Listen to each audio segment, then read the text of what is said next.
Good evening and welcome to the Big Bad Broadcast. Now on www.strongisland.com. You can see us at 10 o'clock live, or you can catch us all week long on our website, which is www.thebbbbradio.com. And we got a great show for you today. We got our, plus I got to say, I love that little girl. Wait, I got to ask you, is that that's not your grandkid or nothing like that, is it? No.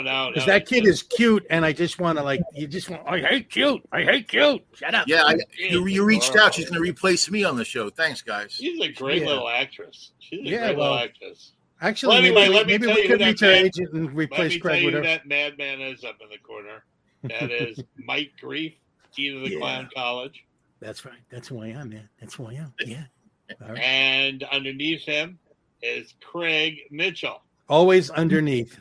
Yeah, always underneath. But all I have to say is, let's go Mets. Let's go Mets. I heard they're kicking butt. Are they kicking butt? They're like in first place, aren't they? Yes, they have a light bulb up their butt. Yeah. That happened since 1834. 1834. Says the Jet fan. Says the Jets fan. Ethan Allen was batting 300. Yeah, wait a second. Let's talk sports for a second. I was telling you, yes, I am a Jet fan. 50 years of agony. I've been following him since I was 14. The only year I didn't follow him was 1969 because I was too busy being a hippie. And that was the only year that they won the Super Bowl. So the joke's on me. But anyway, I was watching the game on Saturday, and they cut to a guy. That's pretty good considering they play on Sunday. But anyway, they cut to a guy on the sideline who had a real pumpkin on his head. But thank God he had a Browns jersey on. But he had a real pumpkin. It was this big on his head, and he watched the game. They kept cutting to him through little triangle eyes. Yeah. And let me tell you something. A pumpkin that big to fit on your head, it's got to weigh 10 pounds on your shoulders, right? Not if you're eating it from the inside. I mean, you got to snack. You don't have to get up for hot dogs. You just go. I know that guy. I know that guy. His name is Jack. Jack O'Lantern. Jack off O'Lantern. Jack O'Lantern. He's Irish. That light's a light. And maybe his name is Rupert Pupkin. Rupert Pumpkin. Nice. Very nice. That's an obscure reference. Wait, can you just imagine, though, walking into the thing? You got anything with you? No, just my pumpkin on my head. I don't know why. It just made me. While they were frisking him, 40 guys with knives and guns slipped through. I know. And then it cut to this. It showed this guy in a Browns jersey with this huge pumpkin on his head. And then it cut to a New York Jets fan in a jersey with a suit jacket on who looked like he just came from Wall Street. Isn't there a team, and now I'm not a big hockey fan, but I know you are, John. Isn't there a team where it's traditional they take octopus and they throw them onto the ice? Boston Garden. So, I mean, who lets everyone in with an octopus? It's not an octopus. It's a squid. Oh, excuse me. I love calamari. It's calamari. It's calamari. So the deal is they throw it from the upper level. It hits the ice, splatters, and freezes. Delicious. So as soon as it splatters and freezes, they got to stop the game and come out with a shovel. Follow John for more recipes.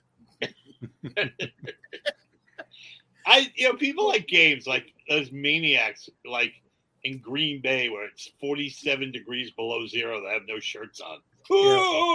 Oh, and they're wearing cheese, and aren't they the ones that are wearing cheese on their head? Yeah, they wear cheese heads. But backing up to seafood. Nothing says I'm a freaking moron like wearing a hunk of cheese on your head. Wait! I got to tell you, when Brett Favre got drafted to the New York Jets, they gave out New York cheesecake heads. Ah.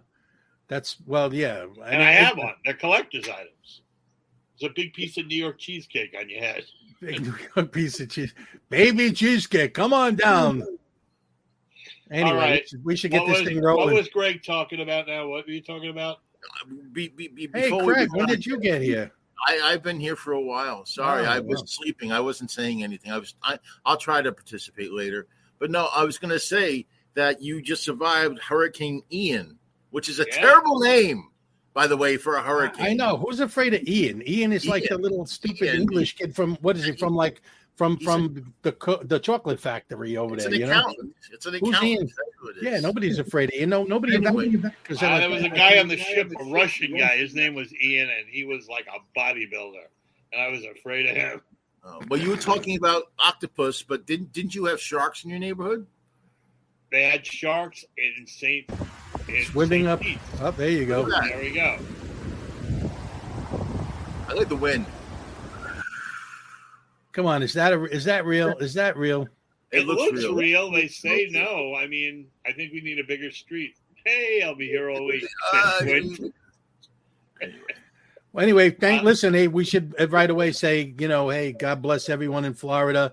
Hope everyone. I've checked in with my friends and family, and thank God they're all safe. Although I'm still waiting to hear from one friend in Cape Coral, which got hammered really, really bad. It turned out good. Well, my family lives in Florida. They all drowned, so I'm very happy. And what's crazy is before the hurricane, they show you the models of where it can go. We just ignore you, Craig. I know. They call it the spaghetti models. Yeah. Where the possible storm can go. So the only one that got it completely right was the Great Britain model. And when that came out, everyone goes, nobody sent the Great Britain model. They're never been right ever. And that was the only one that was absolutely, totally right. All 15 of them had going in different directions. Okay, cool. That's because they're sitting there going, watch them ignore us, those Americans. Oh, really? No. So our guest is waiting to come in. Yes, come on, man. Let's get some exciting shit going. Time before we did that. No, is he ready? All right. He's ready. Our guest this week is a very, very, very funny comedian. He's an impressionist. He's an actor. He had a TV series in the 90s called Rhythm and Blues. And I recently saw him about 2 or 3 years ago. He's touring during a tribute show to Robin Williams with the most stunning, amazing Robin Williams impression you ever want to see. And now he has a movie coming out called Being Robin. And we have the trailer for it right now. I want to see that. I definitely want to see that. We're going to play it right before he comes in, and here we go.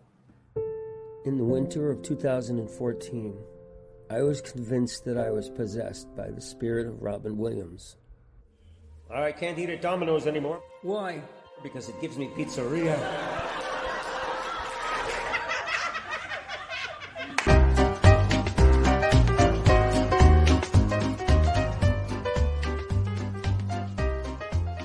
I had a remarkable experience that I can't explain. And it's breathtaking and exhilarating. I'm Robin Williams. Something goes through you. He came back. You could ask him what he's doing here. What did you come here to do? Trick or treat. Good to have you back, Robin. Thank you. I could feel his presence in the room. No. Oh, wow. Very authentic. It's all fake. There was nothing phony about it. Fugazi. What's your name? Robin Williams. What's up, my brother from a broken rubber? This is a delusional disorder. Really? I've never seen anything like it. He was diagnosed with bipolar. He lives through me.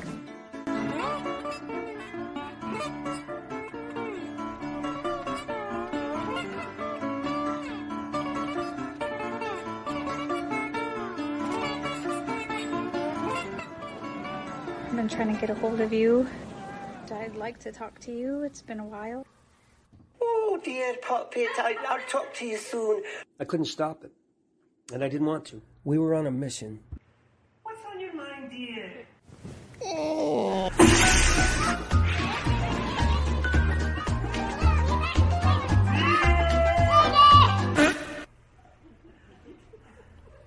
guess we went through a little time warp together. And you're the reason that I came back. Because I love you. And I'll always be here. Always be here.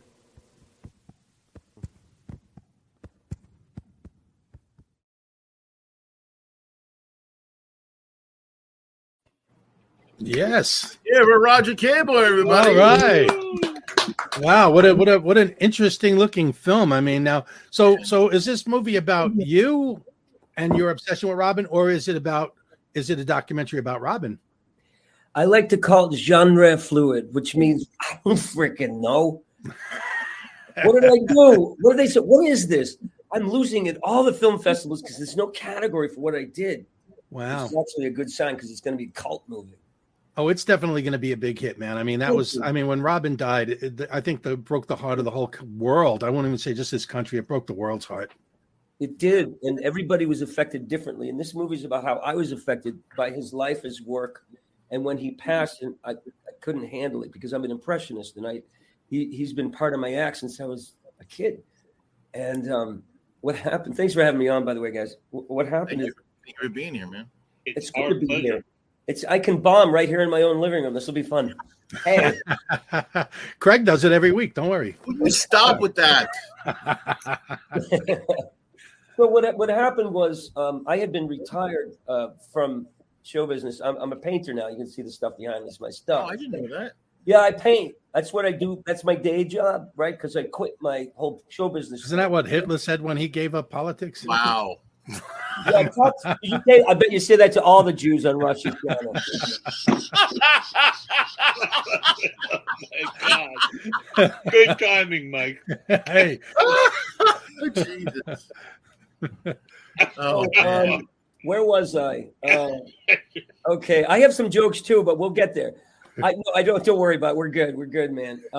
So it affected me very strongly. I came out of I was painting, and somebody said Robin died, and it didn't affect me at first, but then it hit me one night, like I was possessed by him, and that's what the movie documents. That being Robin talks about my life being completely inundated with Robin, seeing visions of him like popping out of my mouth and saying stuff inappropriately, and I'll tell you, it has its effect.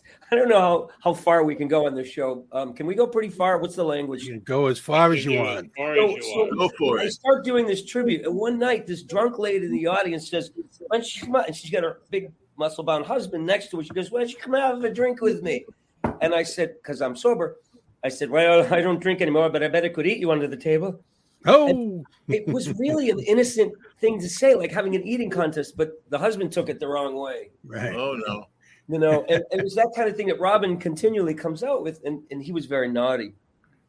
And it just integrated into my life in such a way that I kept doing this tribute show, and Robin was just goading me on and became such an integral part of my life. I said, "All right, let's make a movie. You know, let's see where this goes." I have all this footage of the show, and I have a story. It was a very profound thing that happened to me.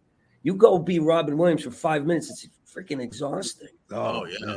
You know? And so, but it's a joy too, because it's Robin Williams.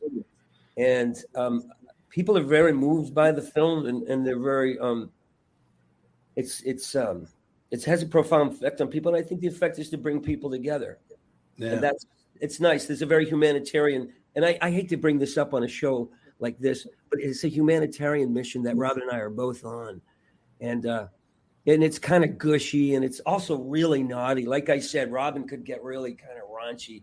You know, he came up with the joke, "Hey, my brother from a broken rubber, how you doing?" Because of that, the local paper wouldn't advertise my film. They said, "No, not going to do it." Really? Yeah, that joke got me like an R rating with the local where I live.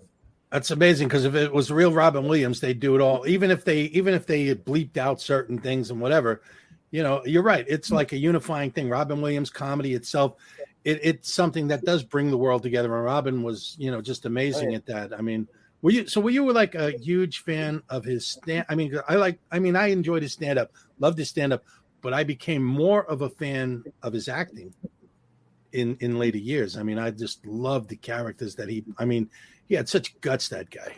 You're not going to be. You're right. Go ahead. The behind him, so. Craig, you got the floor, man. He was just pointing out my favorite film, the Fisher King behind him. The Fisher King, yeah. That's my favorite Robin Williams film. Oh, really? Oh, yeah. You know, his favorite actor. Do you know who his favorite actor was? Well, I know he was crazy about Jonathan Winters, but I don't know about as an actor. Well, that's No, his but I don't favorite know. comic. His favorite actor was Peter Lorre. Peter Really? Lorre. Yeah, Yes, you can Peter. even hear it in his performances. It's really That's strange. true. You can He did. really hear it. It's in there somewhere. He did seem to channel him. Yeah. Wow. I got to tell you, Roger. A couple of years ago, I came and saw you do the Robin Williams. I forget the experience, and will you just come out and you're Robin Williams for 45 minutes to an hour, and it was absolutely stunning. Thank you. I really felt like I saw Robin Williams live. 5 years after he passed away, and I had more fun watching you, but also looking at the faces of the people in the audience while you were performing. That was just unreal. You can see in the trailer. In the trailer, I was looking. People are crying. They were. That was real, by the way. We didn't fudge that. That was real people in that show that we shot for the movie, having that kind of experience. You know, it's crazy. We watched the trailer the other day. We kind of jumped around on the trailer. I think we did actually watch the whole thing in one piece. We did. And I didn't even realize until I saw it the second time that a lot of the clips weren't Robin Williams. No, there's no Robin in the film at all. You know what I mean? But that's amazing. I mean, that's amazing. Thank you. Like when you rap at that guy's door, right? And when you have on the jester hat. Oh yeah. I mean, I swore that was Robin Williams. Well, we're getting a lot of that, and that's nice because first of all, it's a nice tribute to say that. I appreciate it. And I work really hard to make that. I think naturally look like him. I look more like Robert De Niro. That's what they say. If him and Robin had a kid, boom, Roger Kabler. There you go.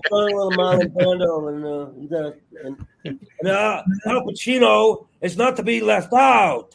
Oh. And then don't forget about Columbo. There's one. But excuse me, man, but yeah. One more question right here. I'd like to ask. I am such a sucker for Impressionists. You're brilliant, man. Thank you, man. Well, it's exhausting. Anyway, I sent letters to Robin's family, individual letters, and said, especially to Susan, his widow, and I said, I'm making this movie. It's a love letter to Robin Williams, and we're not using any of his images or voice because that's against the law. It's against his will.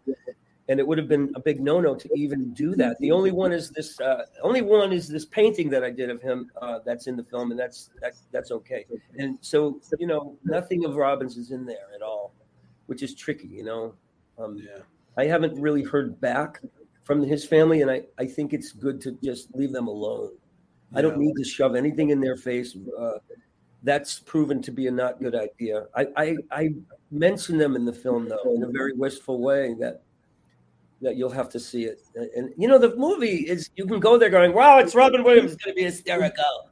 But truly, there's some real deepness and grittiness to this film because of my experience. I'm sorry, did you have a question? I do have a question, but I'm just roll. I mean, my question really is honestly, are you still performing are you getting on stage and doing Robin? Because I mean, the world definitely needs.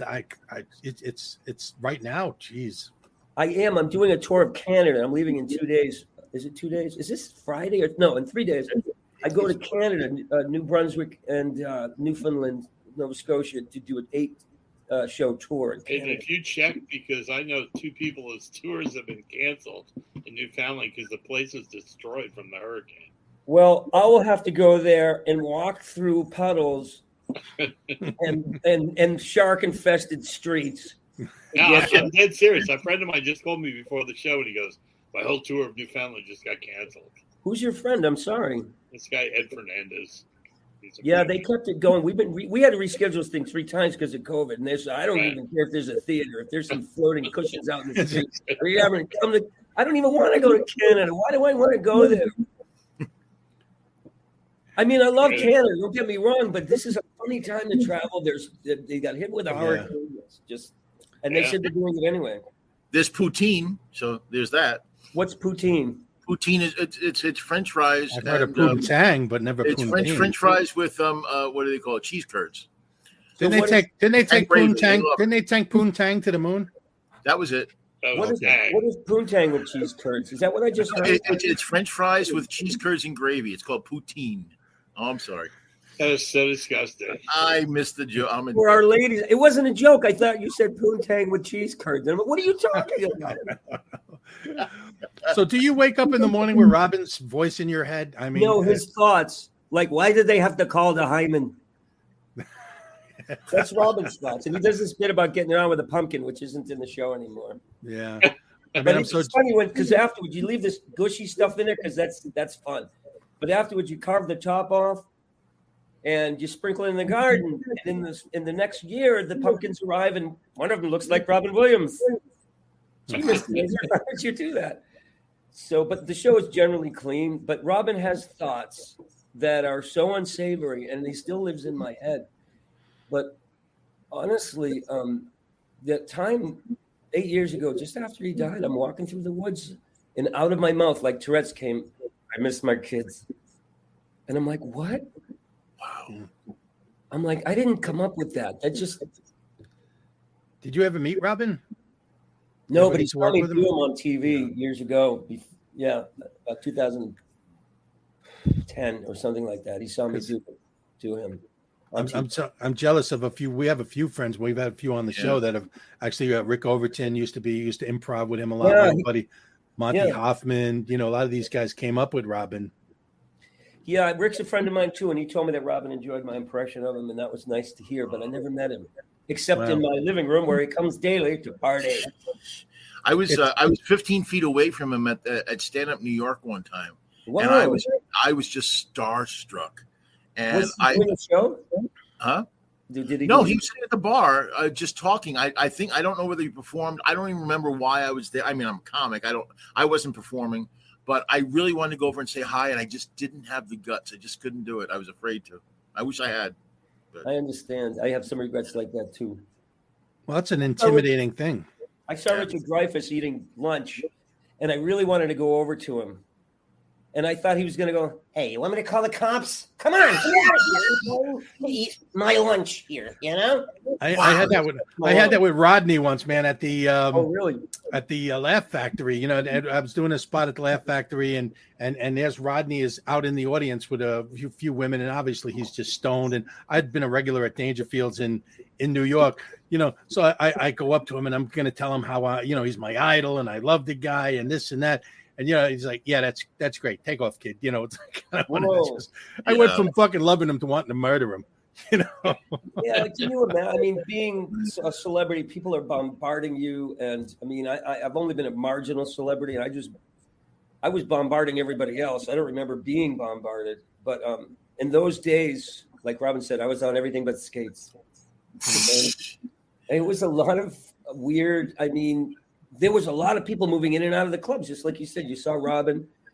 Any given night, you see Gilbert Gottfried and Chris Rock and Adam Sandler. God, I got bumped by Eddie Murphy a bunch of times in the comic strip.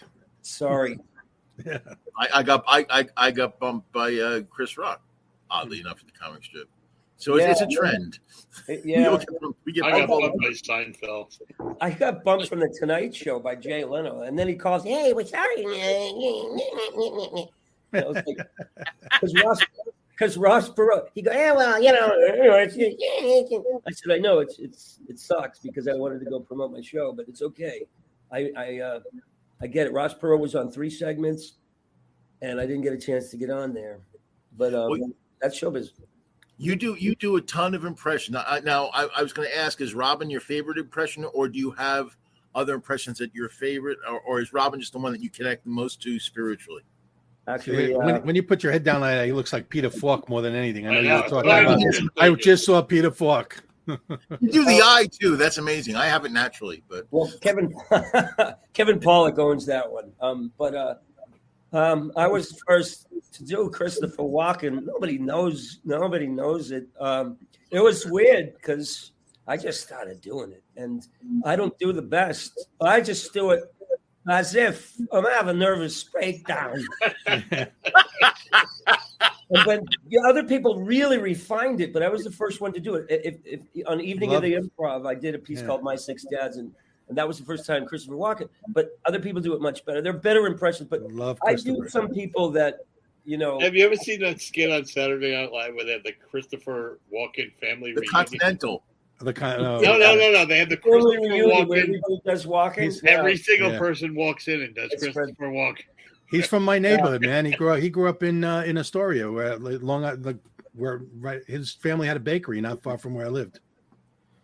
Baked. Yeah. Hey, baked. I said one of the few impressions I can't do. I don't even try to do it because there's so many people that do him.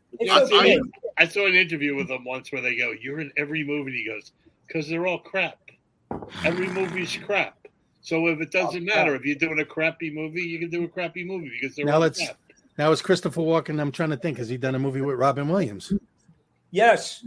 Yeah. Man of the Year. I love that movie. I love that movie. We could play this game all day. I'd rather not. But my favorite is actually my favorite to do.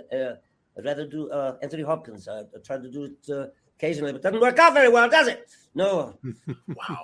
It's a strange one to do because everybody thinks, "Where does it tickle you, Mom?" But then there's a lot of refinement, very difficult to do. And it's just something I've done for years, and I never really do it. Although I did him hosting The Price is Right.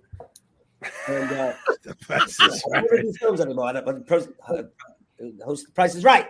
And then he goes, "Tell me, Mom, after all this tedious, sticky fumbling in the studio audience, what was it like to come on down? You wish you were a better bra." Something like that. And then it's, you know, there's a lot of impressions that I'm stuck in the 70s doing, and there's new impressions that people are doing of today's stars that I haven't really cut up with. I mean, I do Sean Penn, and I don't know who's the best impression to do these days. You guys probably know this more than I do. We have our finger on the pulse, but it's the pulse of a 90-year-old man. Yeah, we're the same. I mean, yes, when you can watch Saturday Night Live for an entire year and not know one musical guest or one host, you know it's time to move on. I'm with you guys. I'm 60, and I'm just like, I'm back. I'm still in the 70s with Al Pacino and all that fun. Yeah, When they had movies that moved you in the 70s, they had movies that got under your skin and you never forget them. Movies like Midnight Cowboy and Love Story and The Godfather and Jaws. Don't you know? I mean, today the movies, they're really good and they're sharp and they're sparkly and crisp, but they don't get under your skin, and you go there and you don't feel anything when you leave and you go do something else. That's how and that is the truth. I remember like Saturday Night Fever. You know, you came out, you wanted to disco and fight and do all that, and the Warriors. I came out of the movie. Only you wanted to come out of that movie and fight. I came out of the movie The Warriors, and I got into a fight because I was like in that mood. You know, the Warriors. Come on, Warriors. I love that. So you're right. It did. They did get under your skin. They gave you that emotional, visceral. Movies try to do that today. I don't know if they. I don't think they succeed too often. And you cool off, all right? Hey Tony, you going to the disco tonight? Tony, you didn't call me? Yeah, Bobby, I'm gonna call you, right? I'm just call you. Yeah. Do you know Ross Marquand? Do you know Ross? He's an impressionist, and what impresses me. Oh, sure, Craig, bring up his competition. That's what we want. There's no competition. No. I've been around comedy now for 35 years. I love impressionists, but what impresses me most are impressionists who do voices you never hear, like your Richard Dreyfuss. Blew me away. Who does Richard Dreyfuss? And it's perfect. Ross does Brad Pitt, which I've never heard anybody do. He does Harrison Ford. Yeah. Great stuff. So I love that with impressionists. Let me ask you guys a question. I'm going to ask you a question. You're thinking. You talking to me? Yeah. You talking to me? You done? Let me tell you a little story there, Roger. It's a cute story. I think you're gonna like. No, okay. I'm gonna like. Be a wise guy with me. He's got a question. I got a question. What do you think? And I hear this frequently. What do you think is the most important aspect of an impression? I think it's the mannerisms. I don't know if it's the voice as much as capturing the picture of the way they move, the way they carry them, the inflections. I don't think you have to nail the voice exact. Now it's pretty cool if you do, but I don't think my personal opinion is it's the inflection, capturing the character of the person. Yeah, I actually agree with you completely. The character, the inner life, how they are, how they think, what they feel. Yeah. And also the closer you get to how they really sound. I mean, I hear a lot of people who are close, but when somebody nails it, when you hit that red line, it's just like, it just transports me. And like I said, I know I'm gushing here, but you do that with almost every. I mean, Anthony Hopkins. Holy crap! Who does that? I mean, that right away. As soon as you do that, I'm like, I'm transfixed. That's amazing. Well, so it's the thing. Remember, you've been around a long time, Roger. Do you remember Bob Woods? No. So Bob Woods used to do Jackie Gleason. He looked like Jackie Gleason. I mean, Norton, pal.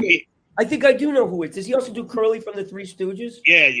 Big guy, real big guy. Finally, yeah. Okay, I know. So he passed away years ago. Oh, he did? Yeah, he passed away at like 38 years old. But his Jackie Gleason's wife used to come to see him all the time. Oh my God. Really? And she'd always come up to him and go, every time you're on stage, I feel like I spent more time with Jackie. Wow. Yeah. And That's to insane. him that was the biggest compliment in the world. I'll Google him. I want to see if this is the same guy I'm thinking about. Big guy, blonde hair, looked like a wrestler almost. I used to do a lot of impressions, but they were mostly cartoons when I first started. And do you find that if you don't keep up, if you don't keep practicing them, they kind of go away? I mean, I don't know. I haven't tried, but like you talk about the Honeymooners, I used to do the Honeymooners rap. So that was Eddie Murphy and Joe Piscopo. So I was doing an imitation of them, doing an imitation of the Honeymooners, Norton, pal, thanks for coming down. Hey, what's the matter, Ralph? His mother and die. Yeah, Woodsy's impression of the Honeymooners was basically could have been an episode. Yeah, it was great. Well, Jackie comes home and finds a bag of weed on the bus. And he goes, come on, we're going to smoke this. And he goes to Norton, come on, you inhale it, you hold your breath. You don't have to tell me about holding my breath. I've been working in the sewer for 20 years. And it was like, the jokes were just like perfect. You know what I mean? It could have been an episode, So what's your favorite impression? I mean, is it Robin or? Well, I mentioned Anthony Hopkins. Oh, that's right. We did that. See, what's weird is, you could go to a party and somebody says, oh, do Robert De Niro. But if I'm not feeling it, it's not in me. It's like, I call it method. I'm a method comedian. I have to be in that place or it's just going to be papery and false. But if I'm really in there, oh God, look out, it doesn't even have to look like it. It just has to feel like it. And then you're kind of there. And I can't do it on the spot. I have to just show up and go, But my favorite, it varies. I used to do a lot of Marlon Brando because I know how he feels. It's just a weird thing. And but I don't really do it. But there's a thing about Robin because I'm also bipolar and I'm also a drug addict. And I've been sober for almost 20 years. But I really get it, And that's why I think this 25. Oh, right. Yeah, John. Where you going? 9. I'm Jim and I'm an alcoholic. Excuse me. Okay, doke. So they showed that you showed that clip recently from Admiral Kirk. You won't give me the Genesis device. Oh my God, I love that.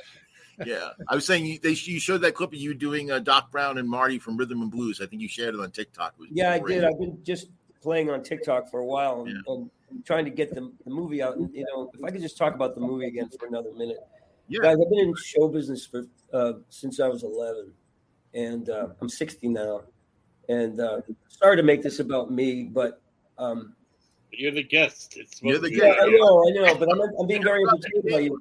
But this is the pinnacle of my career because I feel like I've done a lot of like sitcom stuff, and I was on a Carol Burnett show, which was a blast. Oh yeah. But I never got to express myself in a way that was freeing, and a way that was profound, and a way that was just telling the truth about me. And this movie, I took all the chances that I could with being honest about what happened and about who I am and my relationship to me, somebody who's a great spirit, Robin Williams, and what it meant to me, what he means I loved him. I wanted to be him. And that's the gist of it. And all through my life, I found that it never left me. Robin's an integral part of me. So I know sometimes when I'm on stage, it just takes over, and it's not just a show. There's Robin calling now. Actually, it's Mick. It's not just a show; it's a seance, and people get into it. The more they laugh, the more I can feel Robin experiencing the laughter. I honestly can't think of any other celebrity, actor, comedian that when they passed broke my heart the way it did when Robin, and especially the way he went to think, you're a comic always, everyone knows that Tears of a Clown comics or, whatever, but to know that he was in so much pain that he killed himself. And here's this guy that brought the world so much joy, and to know that it was just heart-wrenching, and it still is. I mean, just why when I see you do your thing, it brings a smile. It's like having a piece of him back, and I love what you do. It's so funny because all of us, like, we grew up with Mork and Mindy. That was like their show. You know what I mean? It was just, you fell in love with that. That's the earliest memory you have of Robin Williams. The only show that made my dad laugh was Mork and Mindy. Yeah. I remember the joke where he's filling out an application to be an alien, and it says graduation date, and he goes, "Oh, Betty Lou Zombat," and my dad just guffawed, and I never saw that before. He loved Robin. Zombat.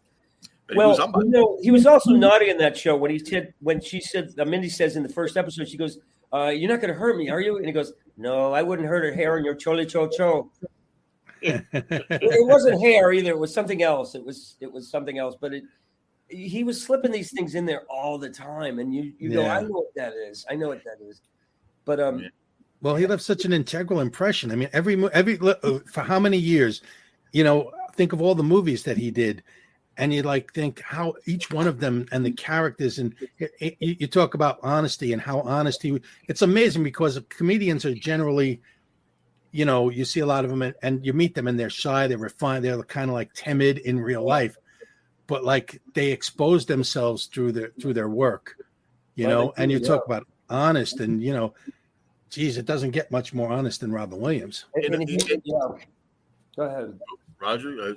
I was going to say, like, when he did Good Will Hunting, I think I really do believe this. I mean, he gave a very compassionate and steady performance, but I think what really got him the Oscar was that one moment, which as an actor, I mean, we can appreciate, where he turns on a dime against Matt Damon and threatens him when he talks about his wife. I mean, I remember being actually in my seat going, "Whoa," because you don't expect that from him, and it was so real. It was such a real moment. The guy was a very underrated actor, even as an Oscar winner, really. Well, and he had that laser focus. But my bit in the club is when he turns on Matt and he goes, "You'll ever disrespect my wife again, I will end you. I'll freaking end you." But on the inside, he's going, "No. You're toast now. Okay." That's like what was that? That's like the bird cage when he's telling the guy on stage, he goes, "You do fossy, you do this, you do that, but on stage you do nothing. You just stand there, but inside you." That's my favorite performance by Robin. That's my favorite. I guess I want to get up and dance around now. Here we are. Yes. Now, okay. Come on. Look at the way his face changes when he does that. I know. And his body movements. It's amazing. It's like your face morphed into him. So this entire interview, I'm sorry, all I keep thinking is that I should do a seance with him. It would be the best HBO show in the world. It's funny that you said that, because to bring you into the spiritual realm of the film, here's the deal. I'm bipolar, so I've got experts that told me that I'm delusional, thinking that I'm possessed by or somehow communing with the spirit of Robin Williams, that he's somehow come into me or come alongside of me for this ride. So I'm on medication for that. And then there's the other side that maybe great spirits don't die and they're actually with us. So whether I'm delusional or whether this is actually a spiritual experience, I don't know. It's a very spiritual film, but it's also crazy because you've got this guy having a manic experience as Robin. Like Robin's having a manic episode in the film, and he does. Mm-hmm. And you're going, what the hell is this? And it's not like, oh, what the hell is this? It's like, what happened to this guy? People keep asking me, are you okay? I'm getting crazy phone now. It's like, what happened to you? And I'm like, this is the truth. This is what happened. I couldn't be myself for a while. You know, something got into me and it grabbed a hold of me and even grabbed my girlfriend from time to time. And he even grabbed the paintbrushes out of my hand. So, no, let's try some pastels now. Okay, here we go. And then I'm like, no. And I threw him out. I said, you got to go. I can't do this. And then I thought, who am I to say no here? What if this is real? And this is all in the film. Who am I saying to say no to Robin Williams? And it's the same thing that Robin had. I mean, you know, Robin was the same. I mean, if you're crazy, I want to roll you up and I want to smoke that crazy because I want that crazy because. Okay, man, let's give it a shot. Come on. Yeah, man. Every time I do coke, man. I mean, Tommy Chong laughed with that. Every time I do coke, but no, seriously, what's so wrong? If it is crazy, what's so wrong with that nothing. Crazy? Well, it's about who's going to be affected by this idea. And the truth of it is, I got called by a medium from Minnesota who's actually in touch with Robin's family, but in a real way, not, you know, by the telephone, not by, you know, the real way. Yeah. And she wanted to know what proof I had that Robin had possessed me. And I never said he possessed. I never was standing there saying, and I'm not saying it today that I'm possessed wherever it was. I'm just saying something happened that I can't explain. And I said, I don't have any proof for you, nor do I want to do a seance or be in touch with a medium who tells me one way or the other what the facts are. Because sometimes the mystery is better than knowing. Yeah. And you want to know something? Yeah. To be really, because my whole seance thing, what I do is a theatrical seance. All right. It's a magic. Ta-da. It's a seance with magic in it. That's cool. People, you know, and I tell them right off the bat, I don't believe in ghosts. I don't believe in the supernatural. I don't believe in this. This is, you know, and by the end they go, oh, he's lying. It's definitely something here. But what I'm saying is I've had psychics, like paranormal people come to my show, and they're pretty crazy. I mean, they're crazier than anybody. So you don't ever feel about being crazy. Yeah. I had a guy at a show that I do this thing about the Waverly, where I had a tray with like meat tenderizers that look like hypodermic needles set up like a surgical tray. And I passed it around to this guy, and he held his hands over it, and he just started crying. Mm. And I went, are you okay? And he goes, I can feel the pain that these instruments created. Oh. You know? And it's like, I'm thinking, it's a meat tenderizer. I bought it on Amazon. So you know what I mean? So, but, you know, it's like, so I think that they're crazy. I don't know if it's crazy though. See, it's like what Roger. What? No, what I'm saying to Roger, it doesn't matter what a psychic says to them. Yeah. Because they're all. It's what you feel. It's what you feel. You know, like when I'm doing this seance thing, although it's a theatrical seance, and I'm reading that book, I have to put myself into the realm of like, this nurse actually wrote this journal. Right. And I know that I wrote the journal, but it's like, you know, it's the same type of thing. What I'm saying is you don't need somebody going, oh, you know, what proof do you have? Because you're right. It's all psychological. Look, the brain is the biggest supercomputer of all time. The brain is so every input that you've ever had, and obviously you've had a lot of Robin Williams, and so that comes in, and those neural pathways. I mean, it's so some people might call it crazy. Other people, it's just the way the brain works. You know, it's just regurgitating something that it actually enjoys. It's like dopamine. So it's like you're high on Robin Williams.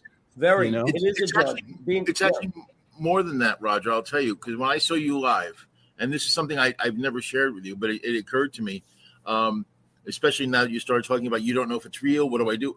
But here's the thing: there's a difference between what you're doing in an impression, and I'll explain it because you gave a great example without knowing it in your show, and he's passed away sadly. You had a man open the show as he did Jay Leno. I forget his name. Oh, you were at that one. Yeah. Miguel. Marcel Forestieri passed. And he came out and he was an amazing Jay Leno. I mean, like, holy smoke. But here's the thing. You knew it was an impression. When you came on, you were Robin Williams. Yeah. And that is the big deal. So wherever it's coming from, it's a real space. Yeah. And right. I guess that's my point with these psychics. My point is, it doesn't matter what they think because they have their own little head trip going on anyway. Right. It's what you think. So and that's what anything. That's what anything. No, but I'm just saying. But these people, like, what proof do you have?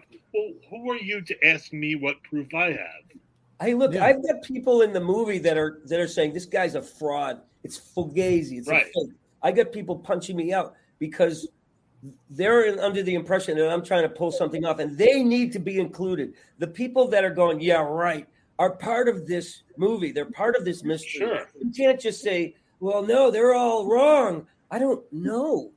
Maybe they have a voice, and they're saying I shouldn't be doing this.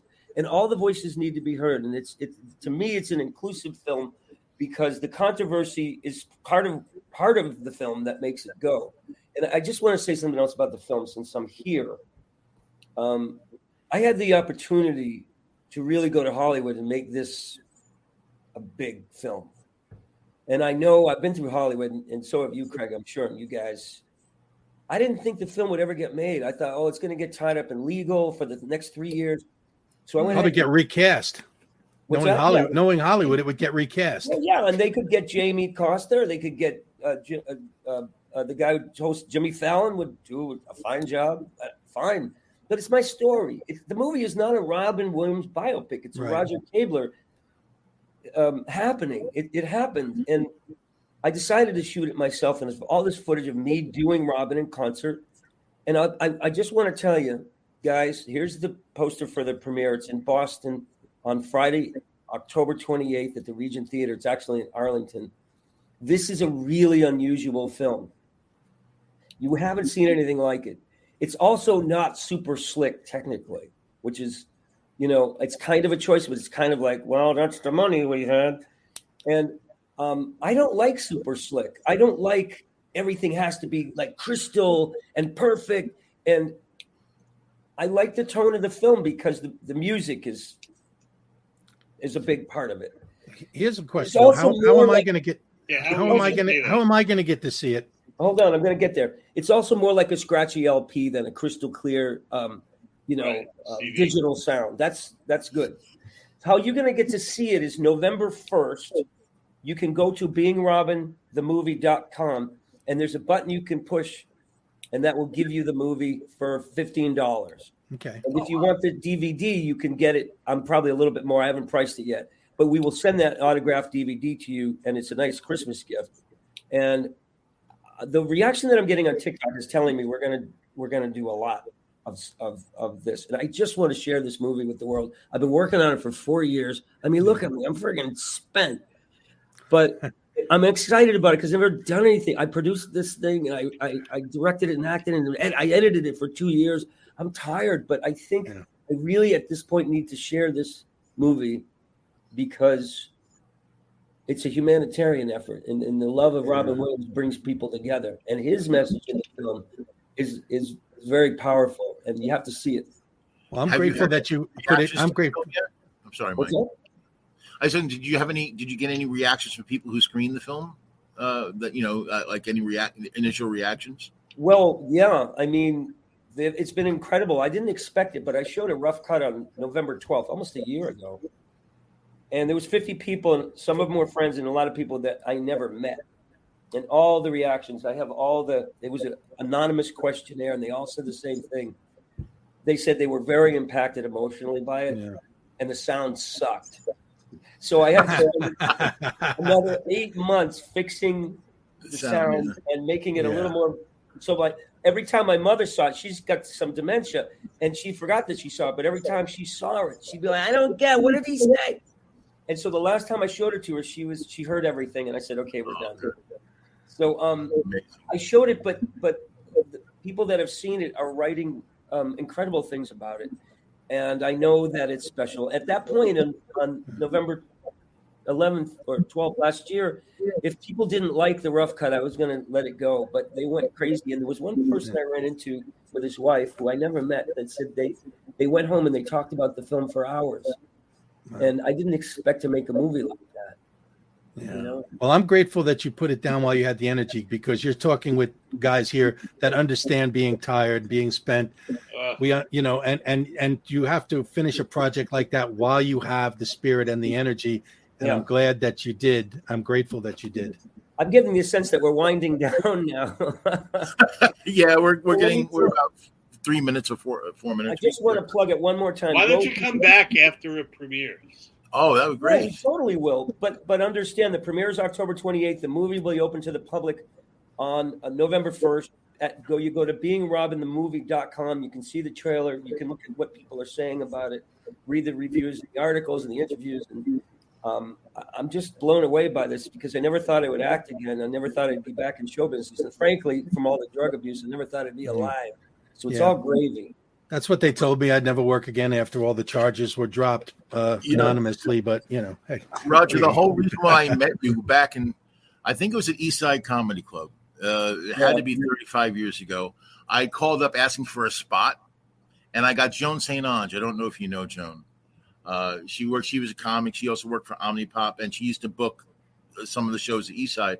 And I called her, and she said, "No, there's no spots, but you got to come down this weekend." I go, "Why?" She goes, "Roger Kabler is here. You will not believe him. He is hilarious." And dude, ever since then, I mean, thank you. What's that? When was that? A long time in the 80s. In the 80s. Yeah, and the thing is, when you said you retired, but it's like, man, I hope you do come out from time to time, because, man, you were a joy to watch on stage. You really are. Well, I'm still touring as Robin. The second half of the show is me doing Overactors Anonymous, which is all the other impressions. I remember I used to do Robert De Niro doing kind of a romper room thing, the kiddie comedy.